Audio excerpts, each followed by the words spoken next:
राजुरा शहरातील महाराष्ट्र राज्य महामार्ग क्रमांक 266 वरील रेल्वे गेट लगत शैक्षणिक परिसरात प्रस्तावित रेल्वे मालधक्का उभारण्याच्या कामाला राष्ट्रवादी काँग्रेस पक्ष, अजित पवार गट, सामाजिक न्याय विभागानं तीव्र विरोध दर्शवत उपविभागीय अधिकारी एसडीएम यांना सविस्तर निवेदन सादर केलं.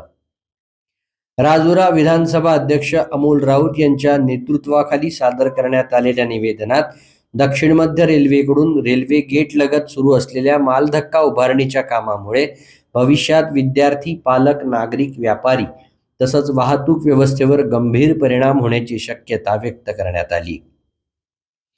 मालधक्का परिसरात श्री शिवाजी कला, वाणिज्य व विज्ञान महाविद्यालय, शिवाजी हायस्कूल, आदर्श हायस्कूल, न्यू इरा इंग्लिश स्कूल, समाज कल्याणचे वसतिगृह, ITI टेक्निकल संस्था, महात्मा ज्योतिबा फुले महाविद्यालय, Infant Jesus English public school, Kalyan nursing college, स्व Ramchandrarao Dhote college, Orchid international school आदी शैक्षणिक संस्था असून सुमारे 5,000हून अधिक विद्यार्थी दररोज या मार्गाचा वापर करतात.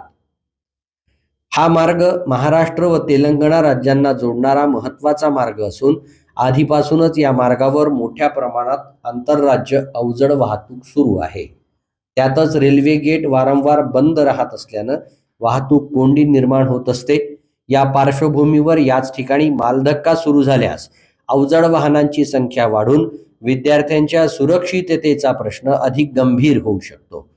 तसंच वाहतूक कोंडी, ध्वनी व वायू प्रदूषण, आपत्कालीन सेवांमध्ये होणारा विलंब आणि शैक्षणिक वातावरणावर प्रतिकूल परिणाम होण्याची शक्यता निवेदनातून अधोरेखित करण्यात आली.